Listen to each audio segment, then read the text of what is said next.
Greetings, everybody. This is Louie, and Louie is wearing the cone of shame. Poor Louie, because Louie has a hot spot, a couple hot spots actually. Let's see if he'll stand up and we can look. Okay, here you can see he's licked all the hair off. He's had some bad hot spot here, and I think he was working on another one back here. Licking. And it's caused him a lot of misery. So we're gonna see if we can take care of that for him. The problem right now is he's very anxious because Bayan just got to go out for a walk and he's in here with his cone. He's in here with his cone, and it's a little difficult to do what dogs like to do in the summer when they're wearing a cone. So we're going to get him all fixed up, and then we're going to get into what we're really going to talk about today. And that's how we can protect him magically when he goes out. We're going to I'm going to show you some different ways that you can protect your dogs. Just like you would protect yourself when you're out and about. Okay. So stay tuned. I'm working on my herbal grimoire here. Remember, when I made this, if you don't remember me making this, please go back and look at the video. I will link it in the description below, because this is where I recorded all of my salves and things when I made my salves, my herbal salves for different purposes for people.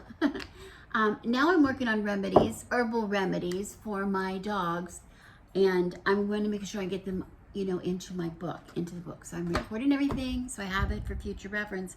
I've been going through several different varieties of, trying different remedies other than the ones that were given to me by the vet or the ones that are available to me commercially. We have done those for years with very little success. I've never been really happy, because they haven't done for the dog what I want them to do for him. He's still miserable, and it's just we're using this stuff, and when his spots clear up and his skin clears up, I think it's more to do with the season than it is to do with the remedies that we're given.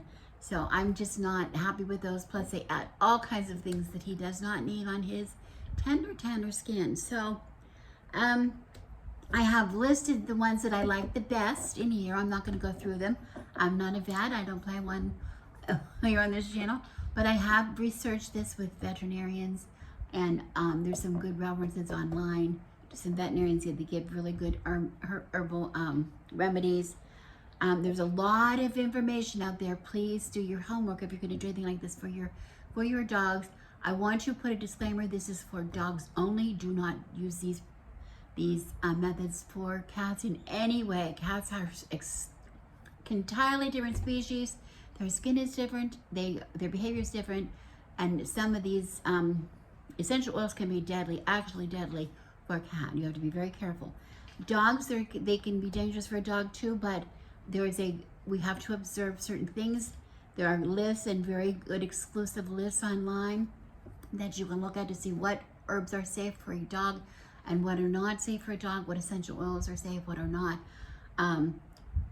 Cross-reference. Look at a couple of different ones at the same time to see if they show up on different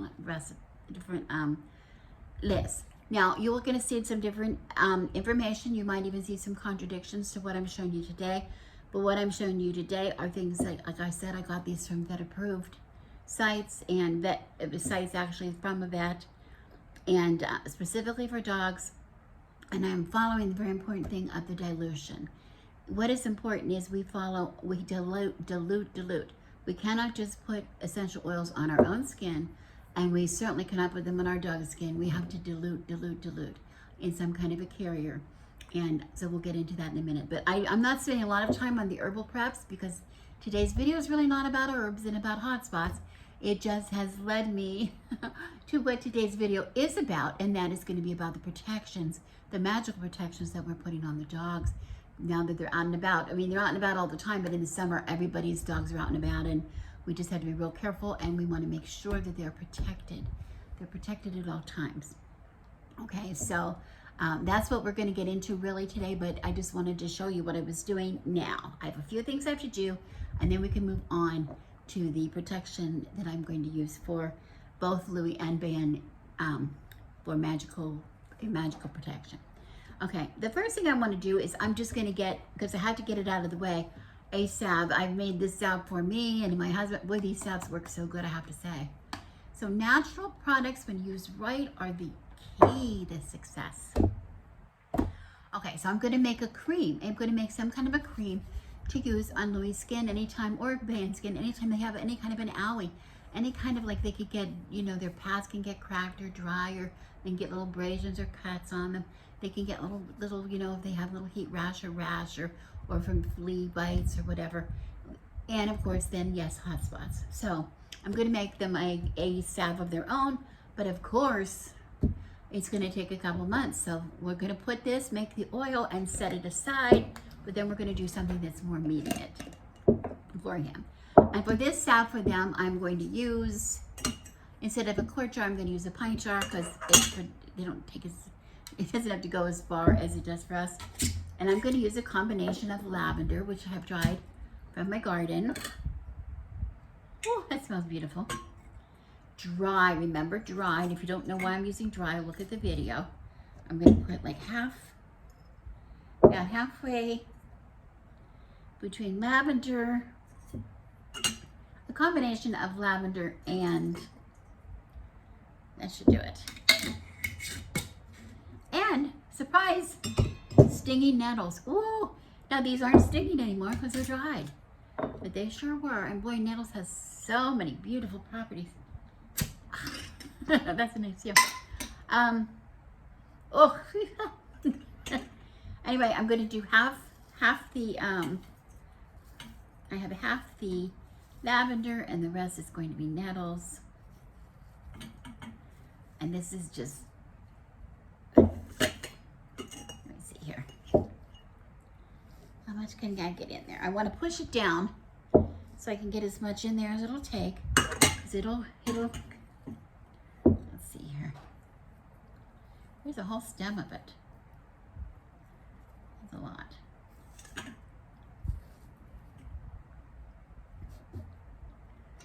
Whew, boy, that stinks. It doesn't stink, it smells good. It's just very grassy, not grassy, very, smells like weeds. All right, there we go. So I have my jar, about half to 3/4 full, about equal parts of the lavender and the stinging nettles. And then I'm going to fill it with the carrier oil. And the carrier oil, in this case, according to the vet, the best thing to use is castor oil. So I have some organic castor oil here, and I'm going to put it in the jar.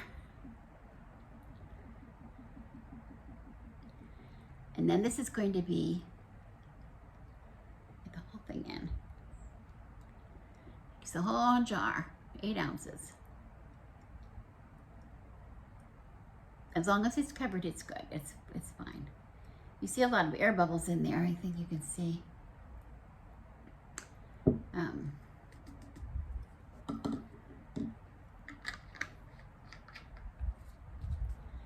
And we're going to put the lid on it. And I'm going to do what I tell you to do every time. We're going to mark it. And this is for the boo-boos, for my dog's boo-boos.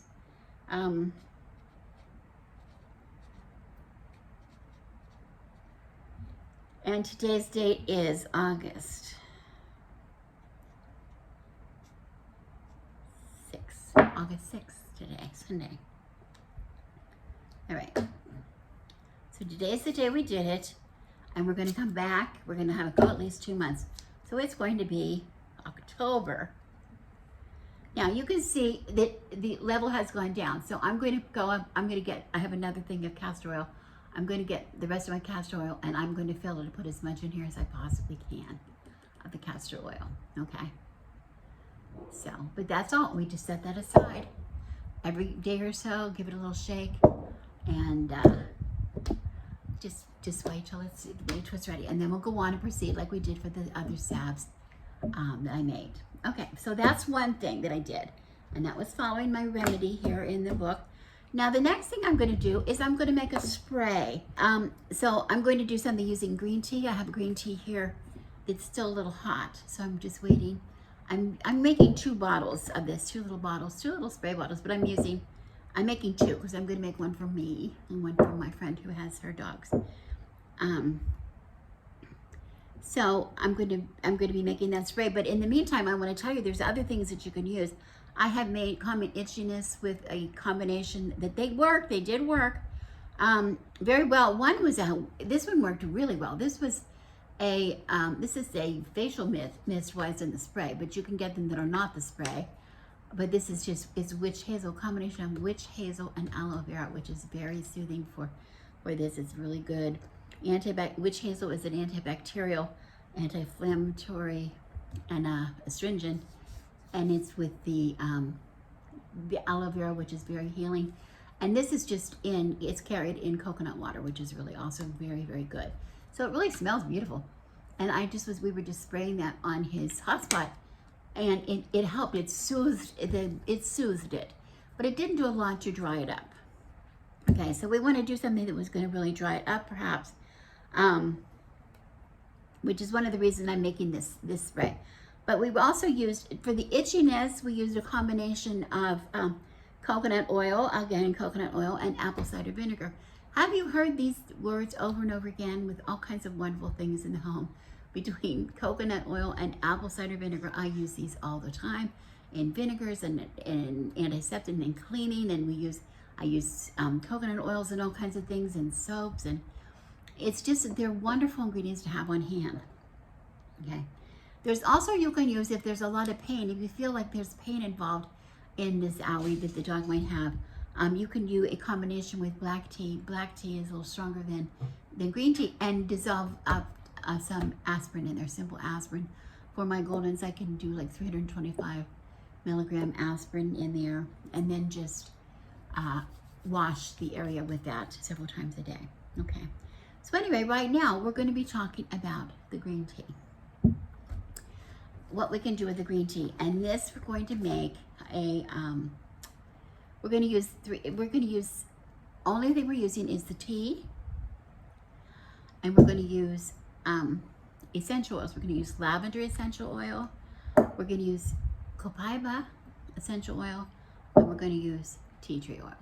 3 oils that are going to be really, really good for this. Okay, so and then the green tea is going to be the dilution. So I wanted to show you, these are the cutest little set. I got these little bottles. They came of course with the dropper and things. They also came with, I want to show you, they came with a pipette, which is lovely. But it also came with this cutest little funnel. I've never seen such a cute funnel. Exactly the right size for these bottles. So we can put that in there too when we want to put the tea in. To get the tea in there. So we don't want it to go all over the house. Going to be okay. So we start out with basically with this amount. This is a 2-ounce bottle, so in this we're going to use approximately between 5 and 6 drops of each of these oils. So I have to count, and we'll start with lavender. I'm going to do it in the bottle. I'll show you one, and then I'll break and show you the second one. Okay, so I'm going to go 1, 2, 3, 4, 5, 6.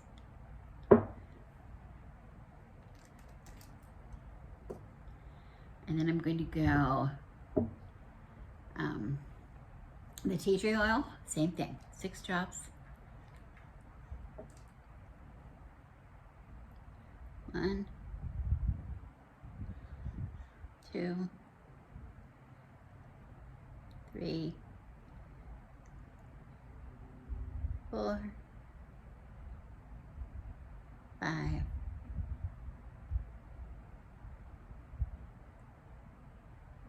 6. That's the hardest part about the whole it's getting the drops to go in here. And then here we have the copaiba, and they gave me a dropper to use. They gave me a little dropper that I can use.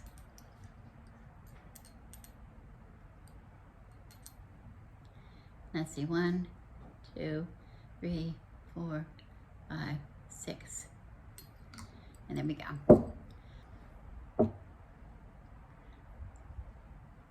Cutest funnel. Such a cute funnel. I love it. And I'm going to just fill it up a little bit past the shoulders. Here's the shoulder. I want to go a little beyond.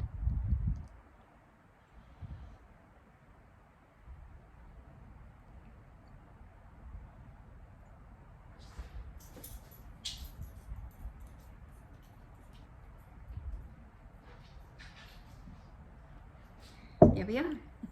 Simple as that. Okay, and then I'm just going to attach the little spray adapter to it, and it's all ready to go.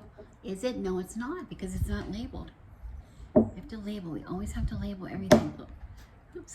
Good thing with a little amount. We have to label it all. And I just made some labels here. I print out my labels like I do all the time for my things that I have in my shop. I'm not selling this, but I just use these Avery labels, and you can put anything on it. Any image or want it. And I'm going to put a label on my bottle that tells me what's inside. So we're not going to get mixed up. That's the important part. Okay, one for my dogs and one for my friend's dogs. When my husband and I go out and about, we always do certain things to protect ourselves magically. One way is we wear special amulets or carry some kind of a talisman with us.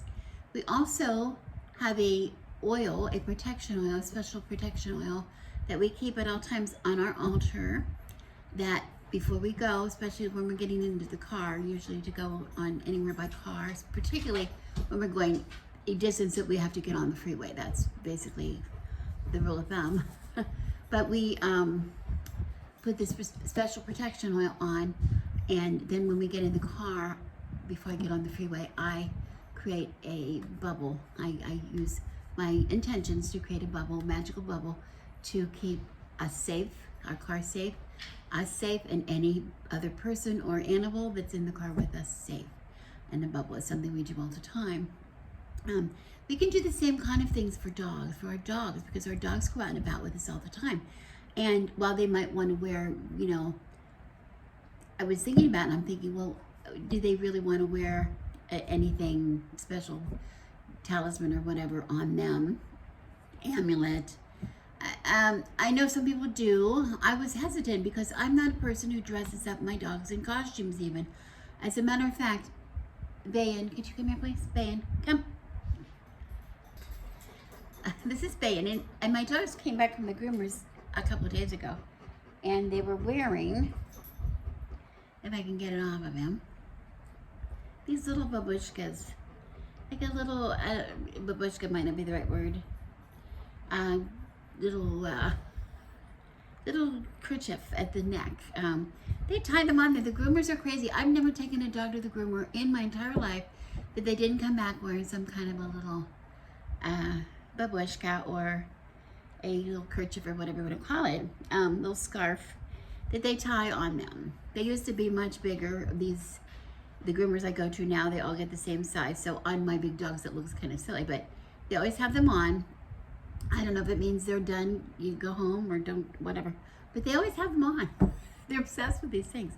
And I was thinking, if you want to make an easy talisman, you could just do something as simple as this. You could cut a little, this is just a triangle of cloth that has been cut out with pinking shears. Actually, they do it. They do a little cute print. But you could put a protection on this with using a talisman or a sigil, let's say a sigil, and we're going to talk about that in a minute, and put your intention into this, and then they could wear this when they go out if you wanted to do something like that. Another thing you could do is you could take, Bayan, could you come here in? Bayan's tired, he just came from a walk. Bayan, come. Look at his collar. He's not going to like me to take his collar off because he's very protective of his collar.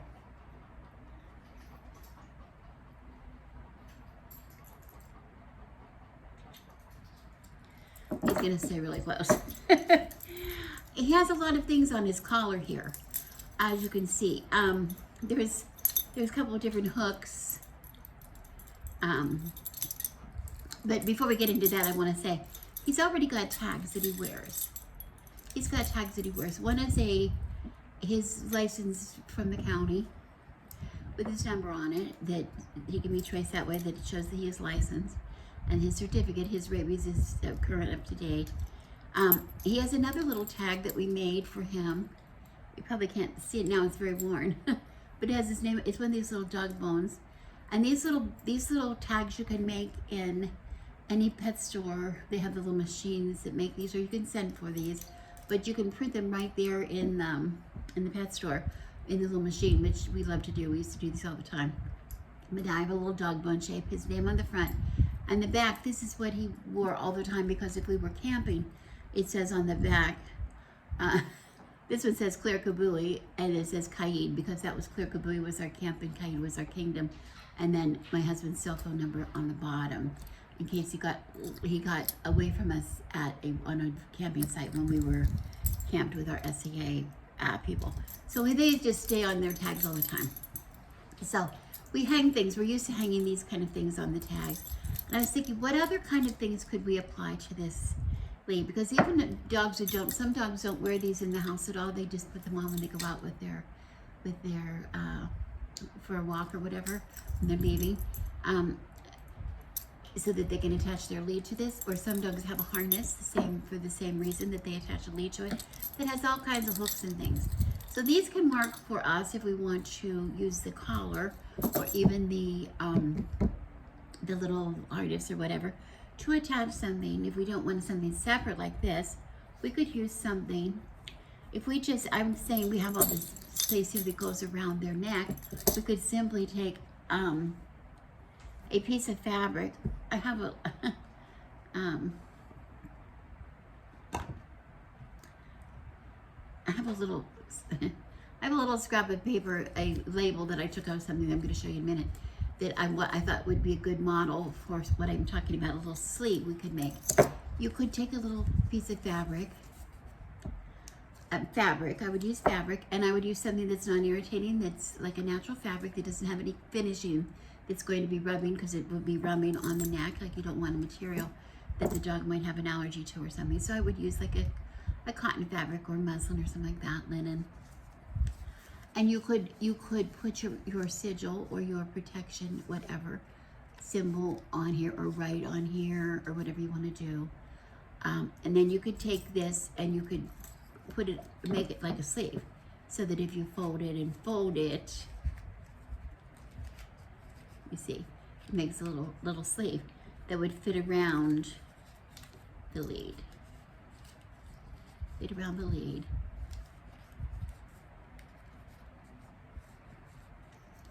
So it fits nice and snugly. And then you could just whip stitch just through the fabric, not through the collar, so that they're wearing that on the collar, just like they would be wearing like the manufacturer's tag or whatever on the collar. But it's not sewn to the lead, and it could slide off if wanted, or you could slip the stitches off if you wanted to. I would not use Velcro, because Velcro, the hair will stick to the Velcro and that will pull. So you want to just baste it on there however you want to do it. Do not use a pin. If you're old enough to remember, those of you old enough to remember diaper pins, you know that babies got stuck with diaper pins a lot. So they changed that whole idea and got rid of the diaper pin, where it's the first chance I got, because that was a trick to get the diaper pin on the baby secure without the pin, without stabbing the baby or yourself as you were putting the diaper on, and also the pin would not come undone. They were special pins that were saved so the baby wouldn't get pierced. Okay, so we could do something like that. We can also do something. Using knot magic. And knot magic is an interesting kind of magic that I have a little cotton yarn here. I was making some pot holders or something out of this, and I also have this ring. This is in my drawer here, where I keep all my paper clips and things in one place. I just keep them on this big ring. but I can show you the ring. Pretending this ring is going to be something like a ring on your lead or on your harness that is free. It could be the one that you hang tags on. It could be the one that, well, this is an extra ring because this is for,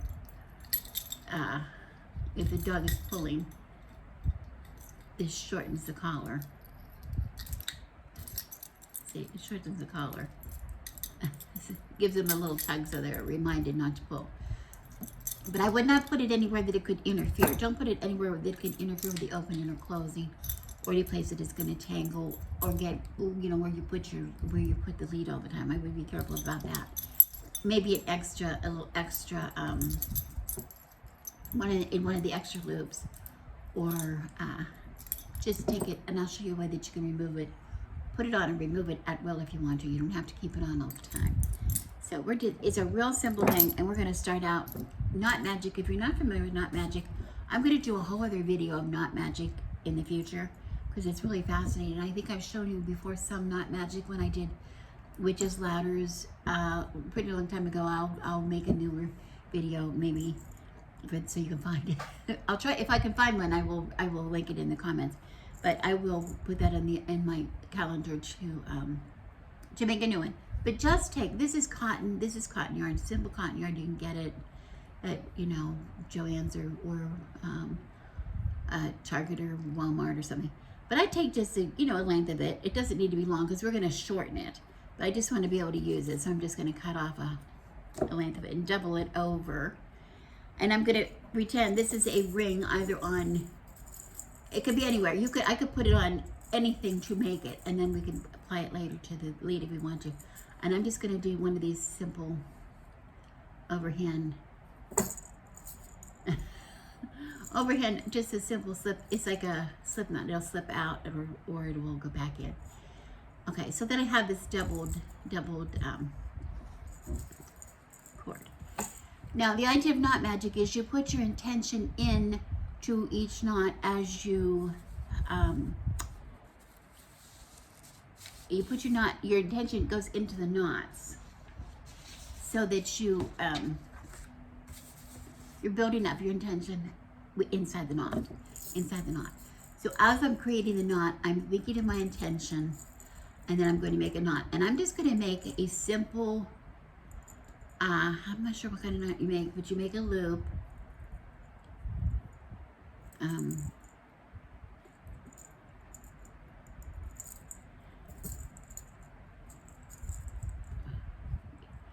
You pull it through a loop. You pull it through a loop like this. You make a loop, and then before you tighten it, you just slide that down as close as you can to where you want it, and then you tighten it, and then you can see that there's a loop. There's my first knot. Okay, I don't know if you can see that knot. Here's where it is attached to the thing, and here's my first knot. Okay, and with the first knot, and then you make another one. Again, I'm going to go around my finger and put those ends through the hole. I think this is called an overhand knot. I don't know. Making sure I get both of those things. I like the double cord for a couple reasons. It's going to be easy to get off and on, but it also makes a nice thick knot that you can see. And before I tighten it, I want to slide it down as close as I can to that first knot, so I don't end up with a big long string. And I'm going to make another knot, being slow, being careful, and while I'm thinking of my intention, and then I'm going to tighten it. So now I have 2 knots. I hope you can see 1, 2 in a row. And I'm going to continue that. I'm going to do 3. Okay, and while I'm doing it, I will be saying, while I'm thinking my first knot, I'm saying a little, there's a whole lot of these online. You can find different things, or you can write up your own. Just a little rhyme to make your intention, to say while you are making the knot. By knot of 1, the spell's begun. By knot of 2, the magic's true. Now I'm ready for 3.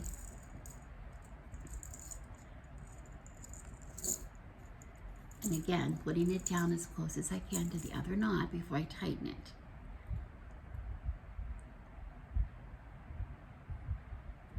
By by knot of 3,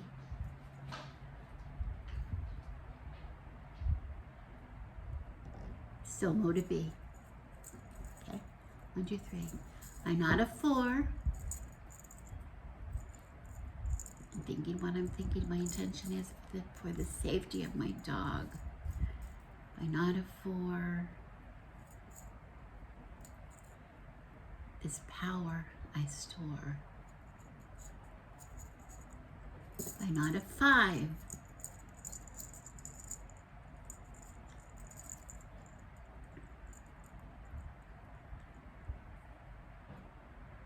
the spell's alive, and I'm going to continue.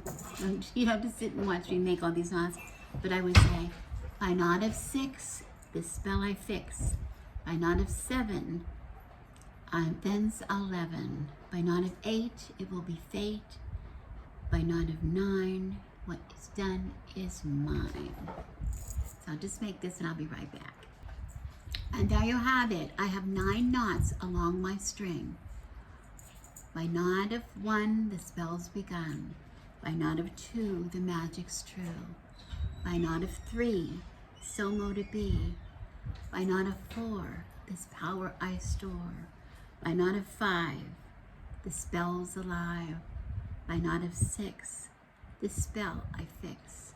By knot of 7, events 11. By knot of 8, it will be fate. By knot of 9, what's done is mine. Okay. Now, the intention, remember thinking of your intention as your knot. Now we have a pretty long string here. I just, look how easy. Look how lucky I was. I just made it the right length. We could cut off the extra, of course we will.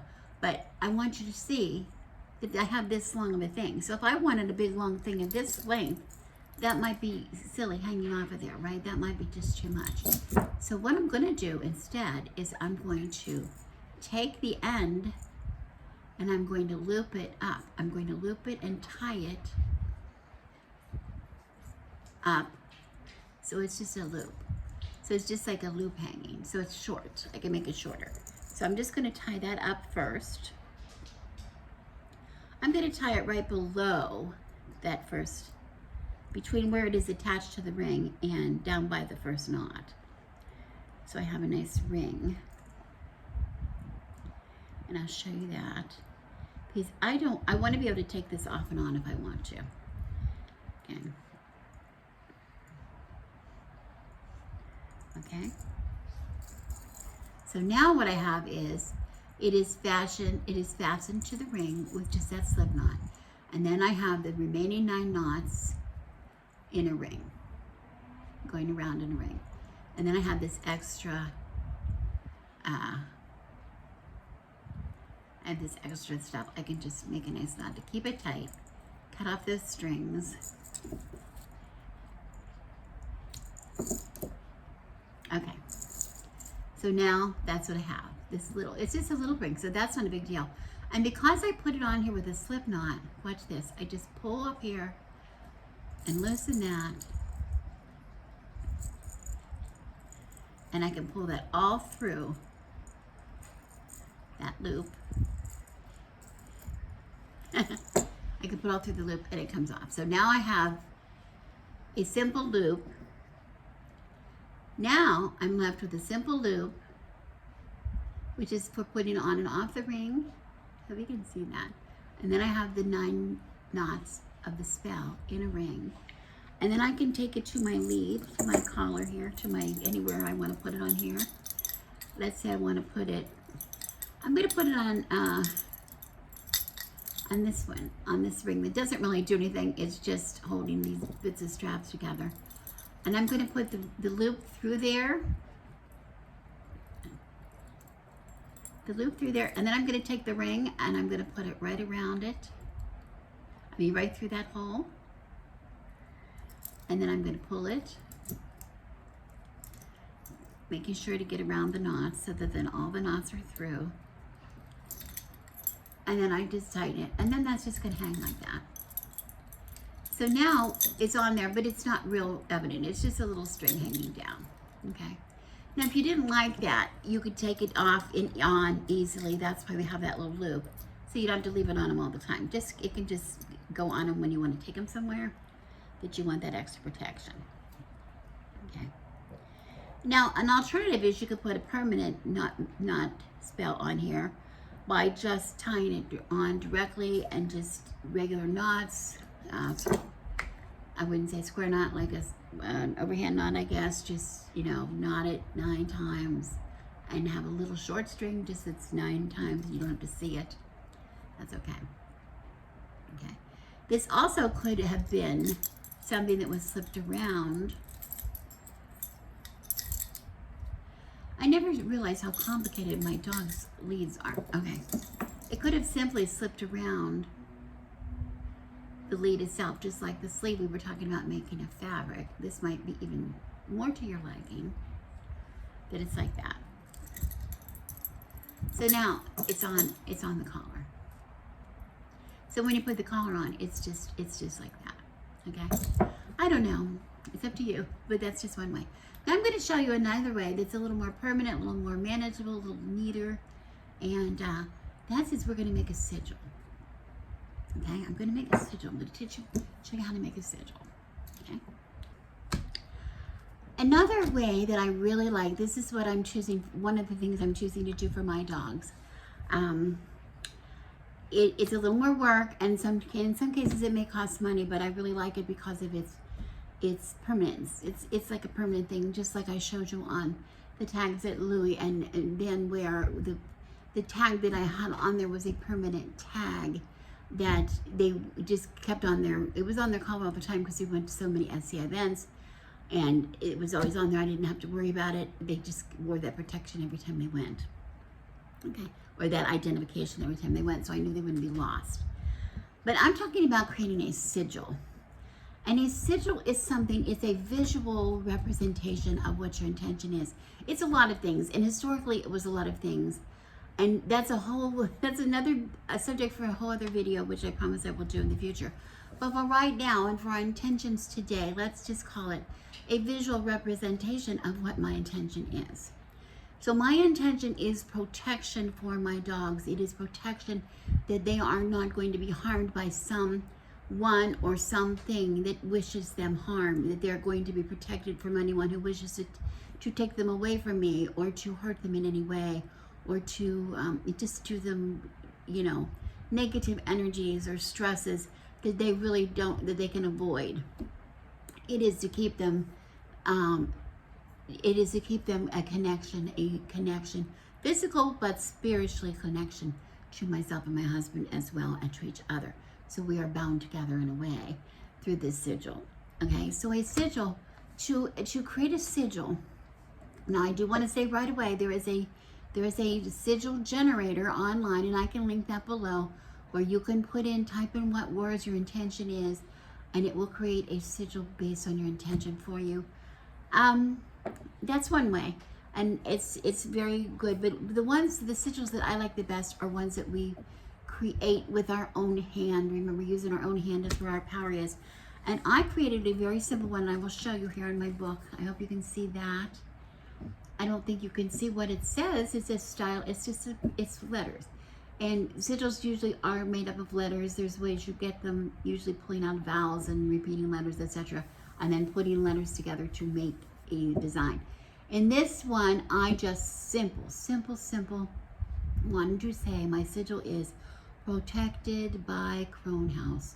Protected by Crone House, because that means for me, Crone House stands for me and my husband. Protected by us and the power of 2 powerful witches. Okay.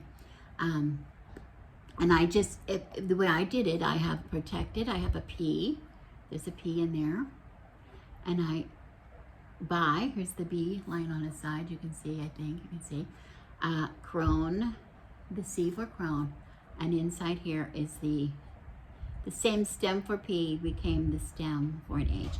And I added just little curlicues in the end. Now, we don't go around usually explaining our sigils to people and interpreting our sigils, because they're meant to be private.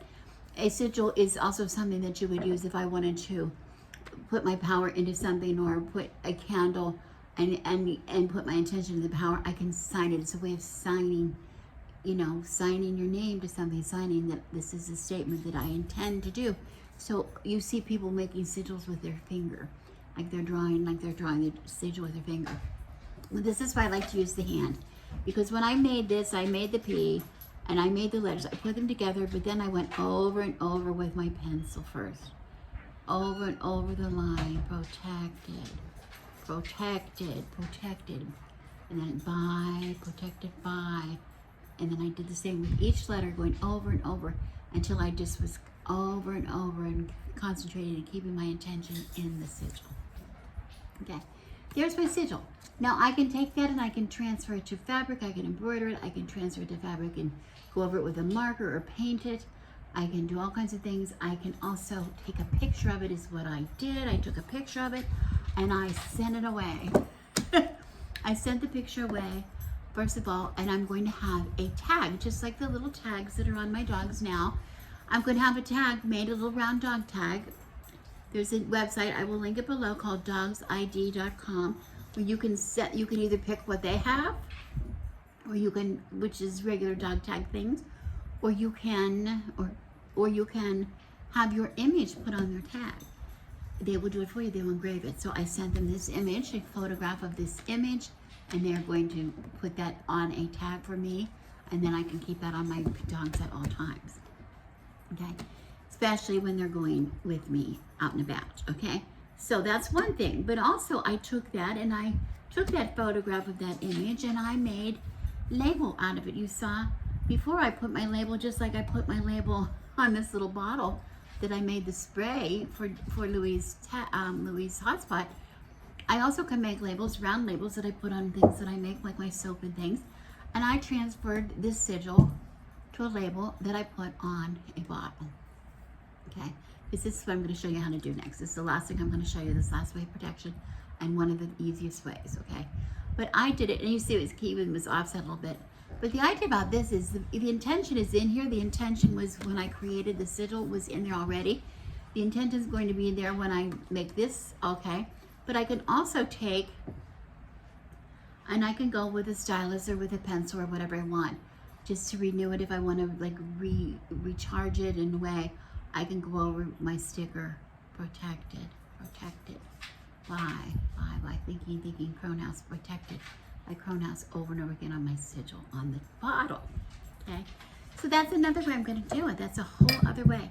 And finally, a cheapest way, easier way, if you don't want to send away, because this costs money to have this done, I'm not going to fool you, but it's a little cheaper way, just like the little dogs tags. Give me a van. Just like the little tag I showed you in the front that has this is a little bone shape that has his name on it. I can write anything I want on these tags. You know, they're just gives you like one line on one side and three on the other or whatever. You can write whatever you want. You can take your sigil, the letters of your intention, like I took the protected by Crone House, PBCH, and you could put PBCH on here. Nobody knows what that means but you. It doesn't have to be stylized.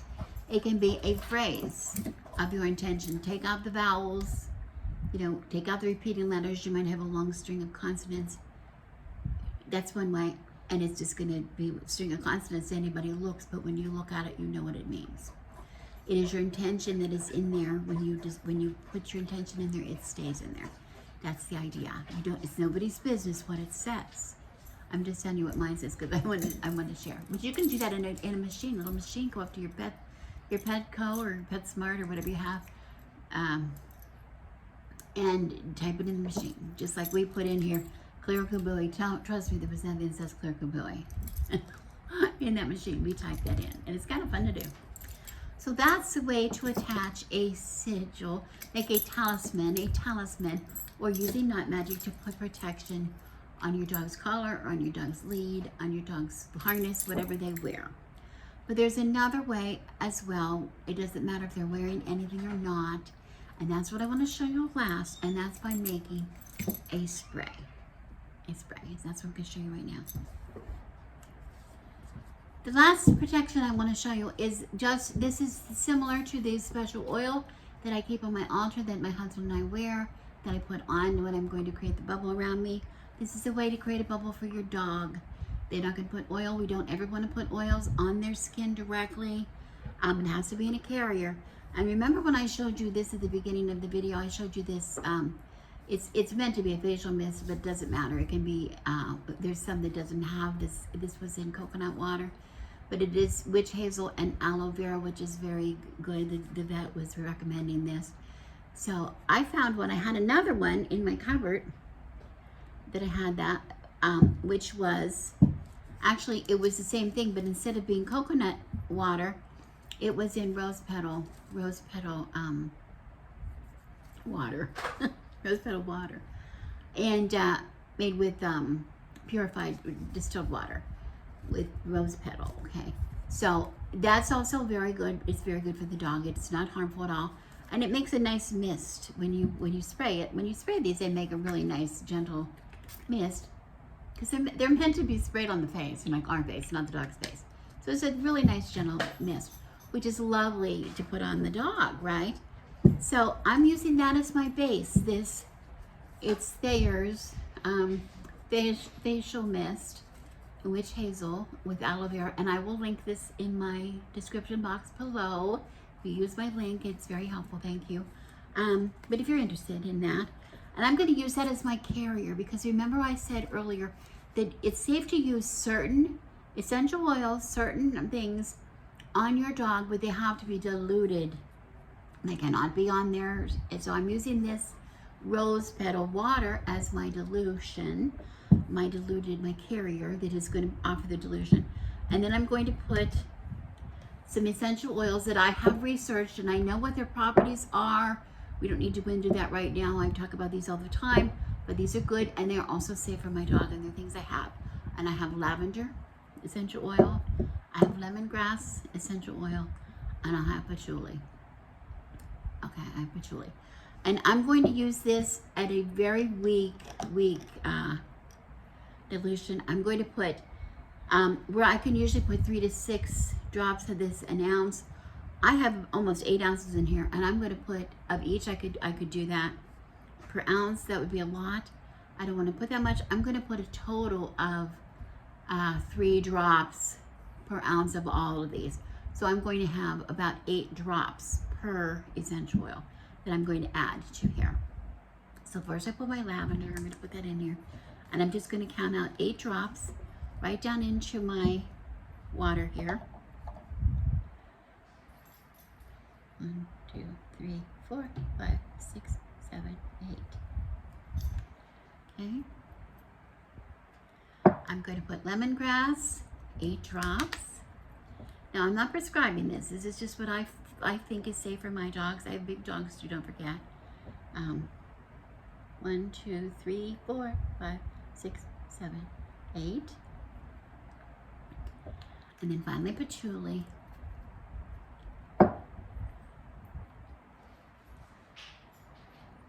Eight drops of patchouli. Wait. Oh, college. Okay. 1, 2, 3, 4, 5, 6, 7, 8. And I got 9. It's okay.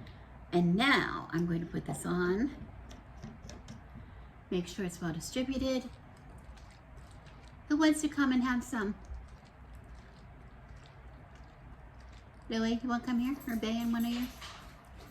Kind of colored. And remember, this is my bottle that has my sigil. So now if we were going to go out, I'm out and about, I would just take this, not on the face, not anywhere near the face or the mouth or anything, just on the body. Give a little bit of spray. That you're protected. You're protected. God has blessed you. Louie, you want protection? Come here. Go, Bayan. Come here, Louie. Come here, Louie. Come here, Louie. And a little misting of Louie. A little misting on Louie. God has blessed you. Never getting near their face. Never getting near their face. Okay, that's it. We've seen a lot of information today. But the bottom line is you protect yourself, you're going to protect your pets too. But just be safe, and remember, your pets, even though you think they're your children, they are not your children. And yes, we call ours the dog people, but they're not people, they're dogs, and they have different safety requirements. They have different, their skin is different, their makeup is different. You can't just give them people food at will. You can't just give them people remedies at will. You have to do your research and know your research. And the same goes if you're going to put something on your dog, even if it's for magical, they're not going to eat it. You're still going to research it and know that it's safe, that it can go on them. And I would not spray this. I would not spray this on his hot spots. Any place where he has a sore thing, no. Just on along his coat, where a nice healthy coat is the only place I would put this. Okay, that's it. Thank you so much for watching. As always, I'm Rebecca and Bayan and Louie, and we wish you blessings.